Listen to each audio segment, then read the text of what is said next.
What's going on, everybody? King of Dragons 5000 here, coming at you with another figure review. Today we'll be having a look at the Mattel DC Comics Multiverse Collect and Connect Ninja Batman. Here we do have Ninja Batman fully assembled. The 6 figures you need to complete Ninja Batman are Beast Boy, Starfire, Wally West, John Stewart, Nightwing, and Black Lightning. Once you have all 6 figures together, you can complete your very own Ninja Batman. So what we're going to do now is get him off the stand, and then we'll have a closer look at Ninja Batman. So stay tuned, everyone. So here we have Ninja Batman fully assembled and off the stand. Before we take a look at the figure, let's actually run through his accessories really fast, because Ninja Batman does come with accessories. For starters, he does come with 2 pairs of hands. He comes with a pair of grip hands. He comes with a pair of fist hands. And then he comes with his shield and his scabbard, which look really good. Although, there's really no place to store his scabbard. There's no hook or anything, no peg, which is a missed opportunity. I don't know why they would include a scabbard if they didn't include a way to peg it on his belt. But other than that, Ninja Batman doesn't come with anything, which is surprising seeing as how he is a Build-A-Figure. And Build-A-Figures normally don't get accessories. So with his accessories out of the way, guys, let's actually have a closer look at Ninja Batman.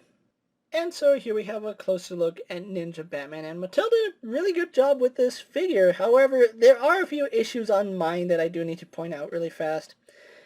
You can see along the edge of his cowl looks like rough edges. That's because those are rough edges. It's not part of the mold. It's the seam line that they just didn't clean up properly.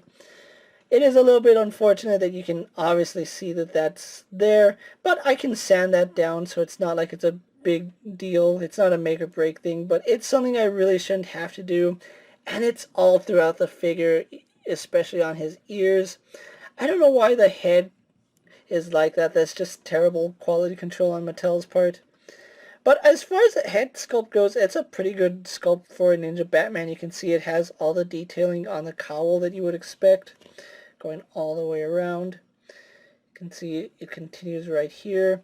So as far as the head sculpt goes, it's pretty good for Ninja Batman. I do like the way the cowl comes on the chin. However, I do have to say that his face is a little bit flat. They could have easily added maybe some stubble or added paint to his lips just to bring out a little bit, because from a distance it looks really flat, and that's a little bit unfortunate because the head sculpt does look really good. As far as the costume goes, he is wearing what you'd expect Ninja Batman to wear, and it looks just like it did from the movie. Now, I haven't seen the movie yet, so I can't say how good it is, but the figure does look really nice. And now, underneath his cape, you can see they did actually sculpt all the detailing onto his actual costume. You can see some golds. They look really nice. A little bit of paint slop right there, but it's hidden underneath the cape, so it's not a big deal. But they did go all out on the detail for Ninja Batman. Now, if I remember correctly, Ninja Batman was originally supposed to be in the Demon Joker wave, which they were supposed to have Ninja Batman and Ninja Joker in that same wave, but Ninja Batman got turned into a Build-A-Figure, and that Joker probably got cancelled. So we're probably not going to have the Joker that goes with Batman. We might see it down the road, we might not. It's up in the air for Mattel.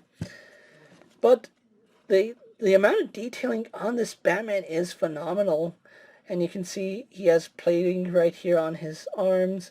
The armband looks really good. I love the gray that they went with. It's a really dark gray, so that's pretty good.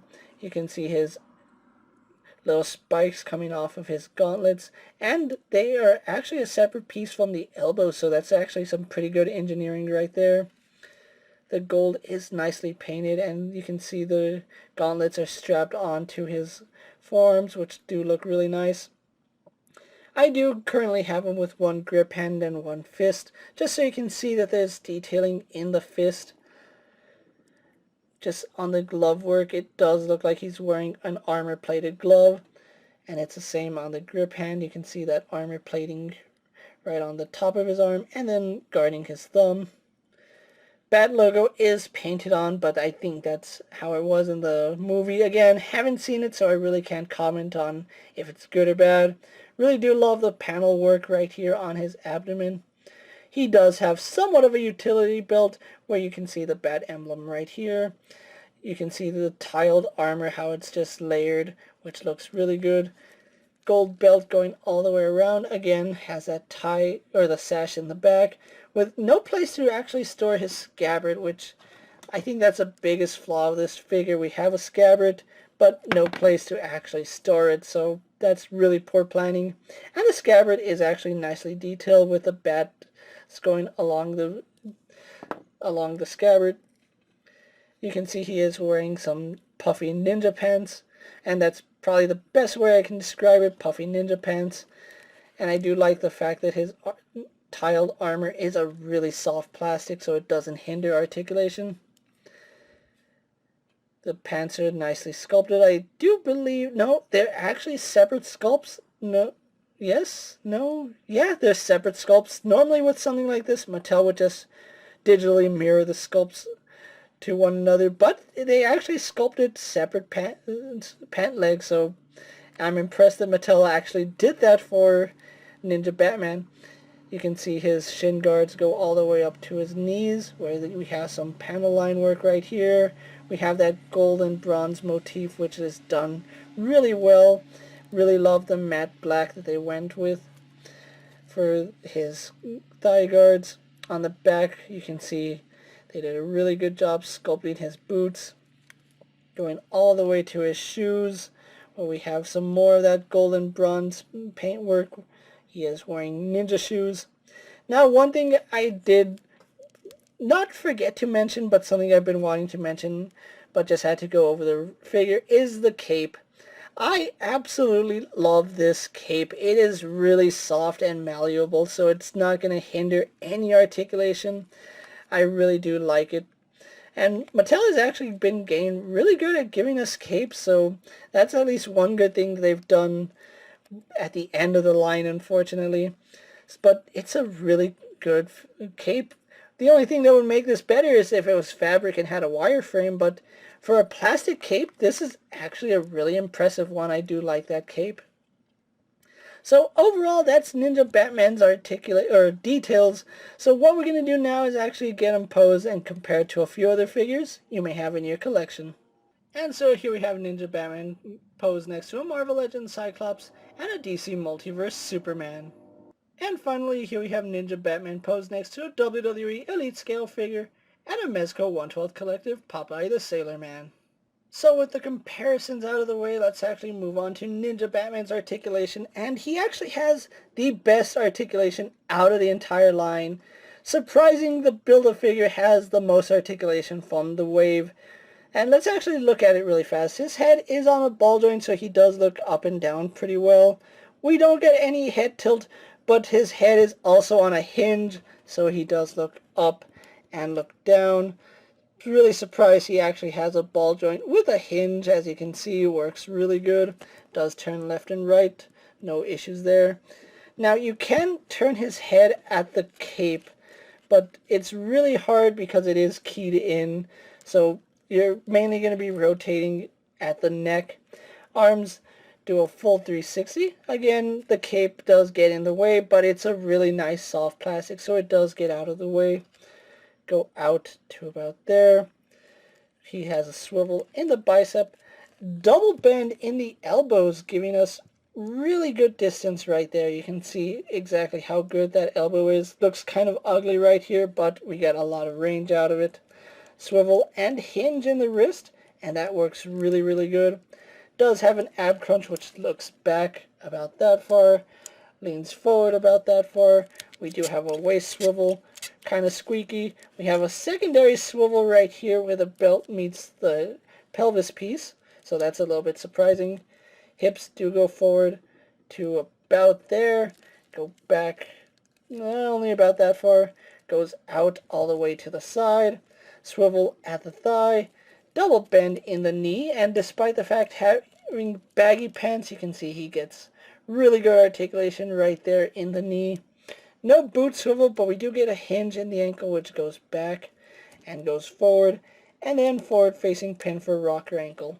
So overall, amazing articulation on Ninja Batman. Not expecting Mattel to put this much effort into a Build-A-Figure.